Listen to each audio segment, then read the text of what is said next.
ಬರ್ತ್ಡೇಗೆ ಅಂತ ತೆಗ್ದಂತಹ shirt pant ಇದು ಮಗನಿಗೆ. So red with checks grey colour navy blue colour ಇದೆ. ಸೊ ಇದು ಒಂದು ಯಾವುದೋ ಬ್ರ್ಯಾಂಡೆಂದು ಡಿಮಾರ್ಟಲ್ಲಿ ಬೈ ಮಾಡಿದ್ದೀವಿ. 572 ಏನೋ ಪ್ಯಾಂಟು, 400 ಒಳಗಡೆ ಏನೋ ಶರ್ಟ್ ಸಿಕ್ಕಿದೆ. ಸೊ ಅಂಡರ್ ಒನ್ ರೂಫಲ್ಲಿ ಸಿಗುತ್ತೆ ಡಿಮಾರ್ಟಲ್ಲಿ ಅಂತ ಹೋಗ್ತೀವಿ. ಸೊ ಅಲ್ಲಿ ಕೂಡ ಬ್ರ್ಯಾಂಡೆಡ್ ಸ್ವಲ್ಪ ಚೆನ್ನಾಗೇ ಇರುತ್ತೆ, ತುಂಬ ವರ್ಷ ಬಾಳಿಕೆ ಬರುತ್ತೆ. ಸೊ ಇವತ್ತು ಚಾಕ್ಲೇಟ್ಸ್ ಎಲ್ಲ ಪ್ಯಾಕ್ ಮಾಡ್ಕೊಂಡು ತೊಗೊಂಡು ಹೋಗ್ತಿದ್ದಾನೆ ಕೊಡೋದಕ್ಕೆ.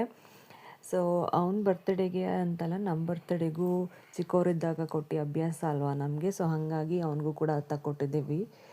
ಸೊ ಈ ಸ್ಯಾರಿನ ನಾನು ಏನು ಪೂಜೆಗೆ ಇಟ್ಟಿದ್ದೆ, ಫಸ್ಟು ನನಗೆ ಯಾರೇ ಕೊಟ್ಟರು ಅದು ದೇವ್ರಿಗೆ ಇಟ್ಬಿಟ್ಟೆ ಉಟ್ಕೊಳ್ತೀನಿ.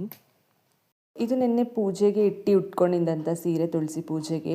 ಪೀಚ್ ಕಲರ್ ಇದೆ, ಆಮೇಲೆ ವರ್ಕ್ ಇದೆ, ಸ್ಟೋನ್ಸ್ ವರ್ಕ್ಸ್ ತುಂಬ ಚೆನ್ನಾಗಿದೆ ಈ ಕಲರ್. ಮತ್ತು ಪ್ಲೇನ್ ಆಗಿದೆ, ಲೈಟ್ ವೆಯ್ಟ್ ಆಗಿದೆ. ಸೊ ನಾನು ಆಫ್ಲೈನಲ್ಲೇ ಬೈ ಮಾಡೋದು ಜಾಸ್ತಿ, ಡ್ರೆಸ್ ಮೆಟೀರಿಯಲ್ಸ್ ಎಲ್ಲ ನೋಡಿ ಆನ್ಲೈನ್ಗಿಂತ. ಸೊ ಈ ವರ್ಕ್ಗೆ 1200 ಏನೋ ಪೇ